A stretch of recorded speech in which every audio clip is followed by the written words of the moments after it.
And here we go again. This is a remake DJI Mini 3 Pro February flight, second edit. And I'll tell you why in a little while, but look at that. Doesn't that look like a balloon that might have been shot out of the sky? I just couldn't resist it. Anyway, here we go. We're on the landing pad now. We'll get this thing up in the air and get on with this flight. This is the second or third edit of this video. Every time that I've tried to post it, something's gone wrong. Very first posting didn't have any sound for some reason, so I'm doing a voiceover. So here we go, and the second edit got jacked up, so this is an actuality about the third time. Here we go, we're headed south. It's a February day, early February, about 40 degrees out, winds about 10, 12 miles an hour. We were flying Thelma Lou, the Mini 3 Pro. Whoops, there's that camera jiggle that is famous in this particular Mini 3 I have. And hopefully she'll straighten out here in a second. Anyway, we got Thelma Lou up in the air. We had her sister Peggy Sue, the Mini 2, with us, but she didn't get a fly. She is flying without filters today because it's a stark winter day, and I want the stark contrast of a gray, basically gray palette to play with a little splash of color. So that's what I opted for. Now, I saw out in the distance, I saw this steam or smoke or whatever it was coming up. There it is. So I thought I'd take a fly over there and see what gives. So we're headed that direction now. Like I said, we're flying due south. We're not in cinema mode. We're in normal mode. The gimbal seems to have straightened out a little bit. I see a water tower out there on the right corner of the screen, upper corner. I like flying around water towers, and that's one I haven't seen before, so I'm going to have to investigate that in a future video maybe. Some of the water towers have some neat designs on them, stuff like that, and I like to take a look at them every once in a while. But today we're just basically looking at the terrain, just how the lay of the land goes, like that river right there, that small creek cut through there. This time of year, you get to see how the farmers have plowed their fields under and any designs they've put in their fields, whether by mistake or happenstance or whatever. So we'll take a look at that too, and you never know, you might see some wildlife. As you can tell, there's a couple of ponds I'm getting ready to fly over right now that are froze. You can really tell the one on the left is froze, and the one on the right probably is too. Well, we're coming up on whatever this is. I could see it out in the distance. Wasn't that far away, so I thought I'd fly over here and see what was going on.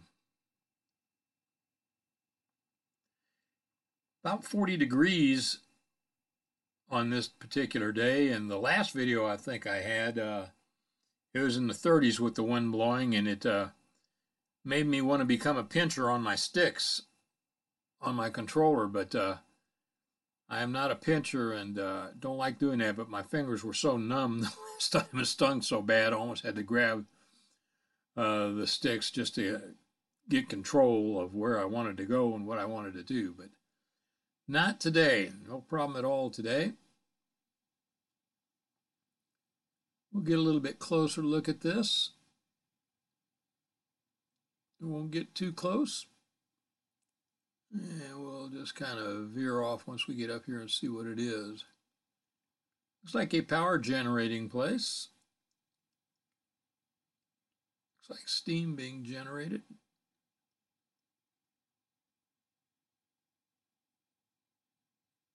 From a boiler, I believe. That's what it looks like anyway, so. All right, well, don't want to get involved in any steam or anything, so we're just going to Look at the way the wind's taking it, and we're going to go just the other way. We'll make a sharp left-handed turn here to avoid everything. Get back out over the landscape. There we go. So we saw what we wanted to see? Anyway, like I said, today is more of a flight just looking at terrain. Midwinter terrain fascinates me from the sky. So I hope you enjoy it.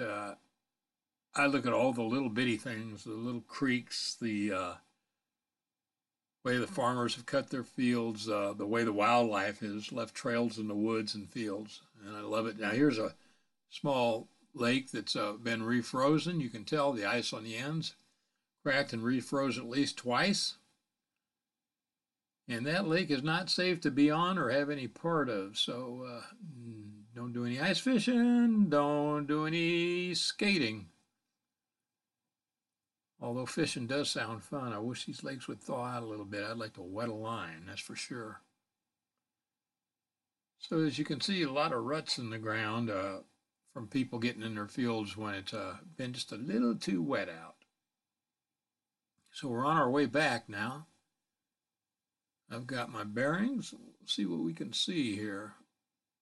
I like looking at farm equipment scattered around. Combines, hay balers, things like that. And not much color in the woods, that's for sure, this time of year, but it won't be long. Next month is March. Late March, it'll start greening up again. You get some warm days and boom, woods start greening up and the ticks get out and get the biting again. Even though the cold weather doesn't kill the ticks, it slows them down enough to keep them basically off of you this time of year. So there is a creek that runs through there. That's interesting. Didn't know that was there before. We got to get a bearing on where we're at, and I see the railroad track, I believe. Yeah, so I know where I'm at now.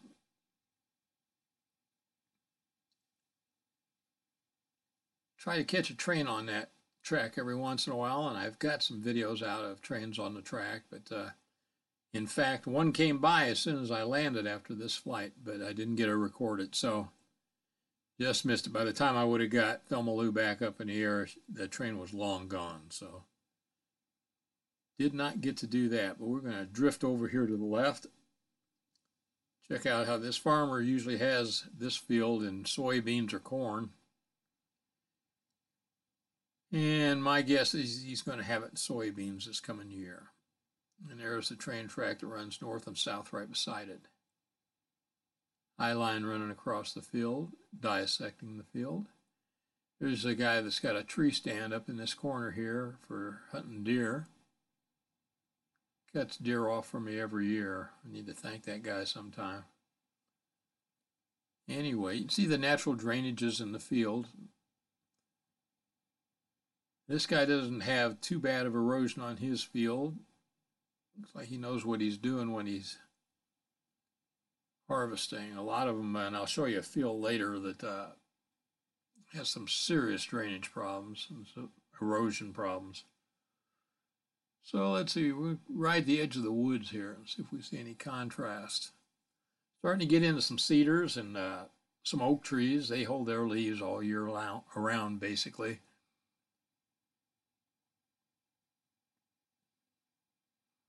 Make a lot of noise when the wind's blowing through them in the wintertime. You can see somebody's been out there in the field.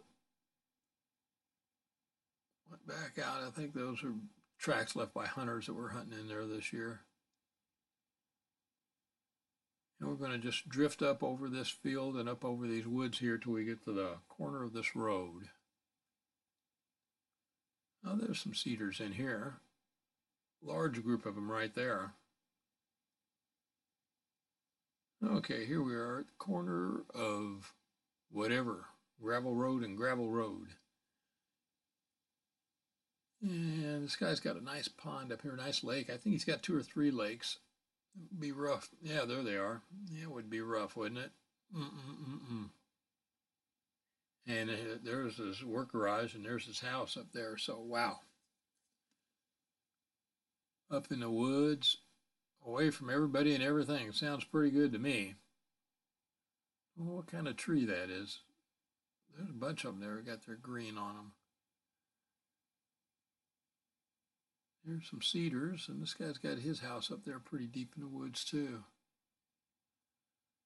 So anyway, we're going to go fly over these fields here and see if we see any designs left in them. Oh, there's some by the farmers making their turns, little semicircles. Don't see any deer or turkey out today. A lot of times you'll catch deer and turkey on the edge of these fields. Now, I did hear some turkeys when I pulled up on the edge of the garden, and they were out in the woods. I heard some gobblers actually gobbling, and it's in February, so they start feeling their oats when they get a little warmth, and won't be long, another 2 months, they'll be in the peak of breeding season here, so be time to put one of them on the table. Let's see, we're kind of drifting off to the right here. As you can tell, I'm flying sideways now. Like doing that a lot. Now we're going to get over this. This is the field I wanted to look at, see what kind of harvesting he did and how he did his harvesting. I think this is the field coming up here that's got some erosion problems in it. So we're going to hang our right here, do a sharp turn. Bring her up the hill. This is a steep hill here on the right. There's the farm. Yeah, there's that field. Now you can look at the problems he's got. Some of it is because of the way he plows this field, but he's got some erosion problems, so he's going to have to do some work there. He doesn't want the field to become almost unusable. That's quite a steep hill, so the runoff is tremendous down that hill. And they do a lot of deer hunting back in here. These guys pull in here and park, and they tend to drive their cars and trucks in there till they get pretty deep ruts in there. Even when it's damp, it leaves some pretty good sized ruts in the fields, which the farmers do not like. Okay, let's see. I see the circles on this one where the guy made his turns. Yeah, not too bad. A little bit of erosion in the center of the field, a little runoff. There's a deer stand right up here in the corner of this field, right there in that corner the guy hunts out of. See him in there regularly. So we're almost back home. Almost looks like the moon's landscape. That's what I keep thinking when I fly in the wintertime, when I fly over these rural areas. A lot of these fields, they just remind me of the surface of the moon when Neil Armstrong, Buzz Aldrin, Michael Collins went on the first flight. It almost looks like there's little craters, little boulders and stuff like that in these fields, and they're just clumps of grass and growth, but it really looks neat. I like stuff like that. There's a little garden right there. We're going to make a U-turn right here, get her facing the wind, and we get her down. There's a little pond there on the left. It's frozen. It's not very deep, and it's long and narrow on the side of the field there. Yeah, we're going to start bringing her on down here. Old Thelma Lou likes to get a little wind up her skirts, so she likes to land with the wind in her nose and then drift on back to where she takes off from. And as usual, I forgot the landing mat. Every time I throw it in a car, I'm not in that car, and then I get mad and take it back out and put it in another car, and then I'm not in that car. So I've been taking it out and just leaving it at home and forgetting it, as you can see. But I found something to improvise with, so there's always something. Anyway, coming down on the edge of the garden here, nothing planted in it. It's tilled now. Got a little bit of moisture on it, as you can see. Pick up the camera here, lose a little altitude. There we go. Well, guys, thanks for flying with me today. Like I said, this was just a flight in midwinter just to see the grayness, the starkness of the landscape, and it never fails to fascinate me. So I enjoy it, whether it's spring or summer or winter. Stay safe out there. We get some lower winds. We'll get some more content out there for you guys, maybe on the motorcycle. Who knows? Practice the golden rule if you can. It's always best to treat others the way you want to be treated. Works pretty good in life, that's for sure. Everybody stay safe out there. Get over this, and we'll talk to you again soon. Here we go. Come on, you're over there now. Let's just drop right on down. There we go. Take care, and thanks for watching, guys.